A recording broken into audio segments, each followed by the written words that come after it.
নমস্কার বন্ধুরা, পিকুর রান্নাঘরে সবাইকে স্বাগত। আজকে আমি পালং শাকের একটা ইউনিক রেসিপি করে দেখাবো।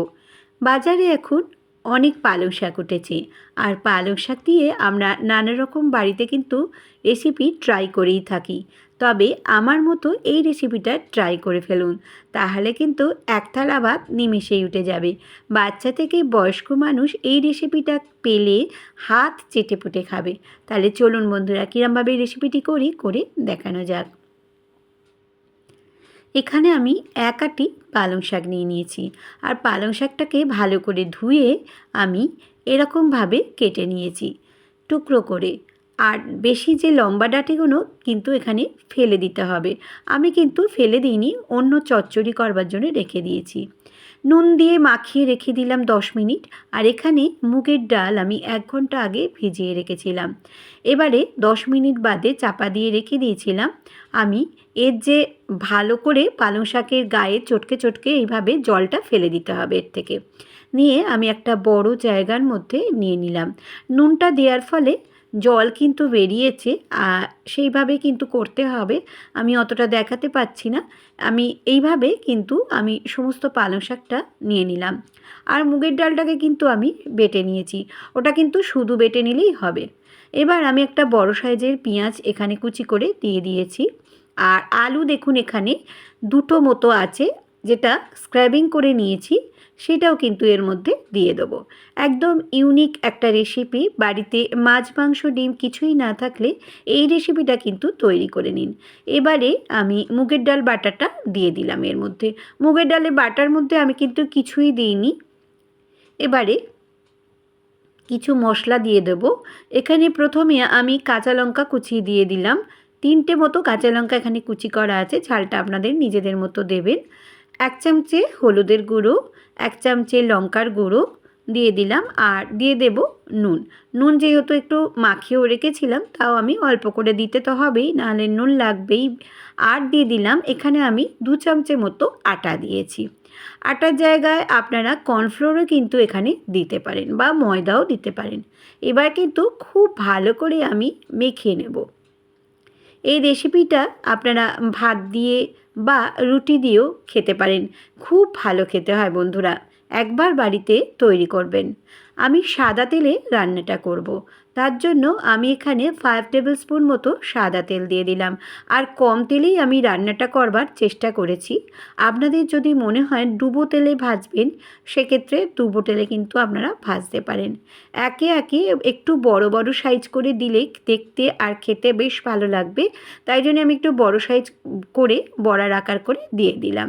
দিয়ে এপিট ওপিট করে আমি ভেজে নেব। এই রেসিপিটি যদি আপনাদের কাছে ভালো লেগে থাকে, তাহলে অবশ্যই সাবস্ক্রাইব, লাইক, শেয়ার করবেন। নিচে থাকা বেল বাটনটা প্রেস করে দেবেন, যাতে নতুন নতুন রেসিপি বা ব্লগ আপনাদের কাছে প্রথমেই পৌঁছে যায়। আর যখন ভাজবেন এই সময় গ্যাসের ফ্লেমটা একটু আস্তে করে রেখে দেবেন একদমই, তার কারণ ভেতর অবধি কুকড হবে তাহলে। আর ভীষণ ভালো লেগেছিল। কয়েকটা বড়া তো আমরা এমনিই খেয়ে নিয়েছি, চা দিয়েও খেতে কিন্তু বেশ ভালো লাগবে এরম বড়া। পরেরগুলোও আবার করে নিলাম, এই যে একসাথে সবকটি দেখিয়ে দিলাম। এবারে কিন্তু আমি রান্নাটা করব সর্ষের তেলে। তার জন্য আমি কড়ার মধ্যে দিয়ে দিলাম 4 টেবিল স্পুন মতো সর্ষের তেল, আর 1 চামচ জিরে ফোড়ন, একটা শুকনো লঙ্কা। এবার আমি এর মধ্যে দিয়ে দিলাম আদা রসুন বাটা 2 চামচ।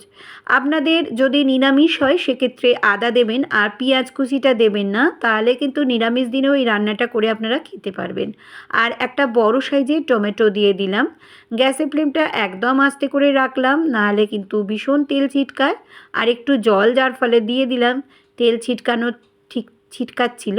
আর মশলাটাও কিন্তু পুড়ে যাওয়ার একটা সম্ভাবনা থেকে যাবে, সেই জন্য। এবার আমি দিয়ে দিলাম 1 চামচের হলুদের গুঁড়ো, 1 চামচ লঙ্কার গুঁড়ো, পরিমাণ মতো নুন, জিরের গুঁড়ো 1 চামচ, আর চিনি দিয়ে দেব আধা চামচ মতো। দিয়ে ভালো করে কিন্তু নাড়াচাড়া করে নেব। নিরামিষ দিনে আপনারা কিন্তু এইভাবে করতে পারেন, পেঁয়াজটা আর রসুনটা ছাড়া। বেশ ভালো করে কিন্তু মশলা থেকে দেখুন তেল ছেড়ে এসেছে, সেই সময় আমি কিন্তু জলটা দিয়ে দেব। খুব ভালো হয়েছিল বন্ধুরা, আপনারা কিন্তু এটা ট্রাই করবেন। এবার বেশ ভালো করে আমি মিশিয়ে নিচ্ছি। যখন গ্রেভিটা একটু বেশ ফুটে যাবে তখন আমি একে একে বড়াগুলোকে ছেড়ে দেবো। এই যে ফুটে গেছে, এবার আমি বড়াগুলোকে সব ছেড়ে দিলাম। এই সময় গ্যাসের ফ্লেমটা লো টু মাঝারি করে রেখে দিয়েছি আর একটু ফুটিয়ে নেব। 3-4 মিনিটের মতো আমি ফুটিয়ে নিচ্ছি। একদম চটজলদি খুব কম উপকরণে কিন্তু এই রান্নাটা তৈরি হয়ে যায়। এবার একটু ফুটিয়ে নিচ্ছি। ওপর থেকে দিয়ে দিলাম গরম মশলা গুঁড়ো, আর এখানে আমি দিয়ে দিয়েছি 2 থেকে 3টে কাঁচা লঙ্কা কুচি। ভাতের সাথে মেখে খেতে এই লঙ্কাটা কিন্তু দারুণ লাগে। আর আমার ফেসবুক, ইনস্টাগ্রামে পিকুর রান্নাঘর আছে, চাইলে সেখানেও কিন্তু সদস্য হয়ে যেতে পারেন। চাপা দিয়ে স্ট্যান্ডিং টাইম করে রেখে আপনাদেরকে দেখাচ্ছি, দেখুন লুকসটা কী সুন্দর হয়েছে। শুধু দেখতে নয় বন্ধুরা, খেতেও কিন্তু অসম্ভব ভালো হয়েছিল। বাড়িতে আপনারা আমার মতো তৈরি করবেন। সবাই খুব ভালো থাকবেন, সুস্থ থাকবেন। আবারও আমি আসবো নতুন কোনো রেসিপি বা ব্লগের সঙ্গে। এতক্ষণ আমার সঙ্গে থাকার জন্য ধন্যবাদ।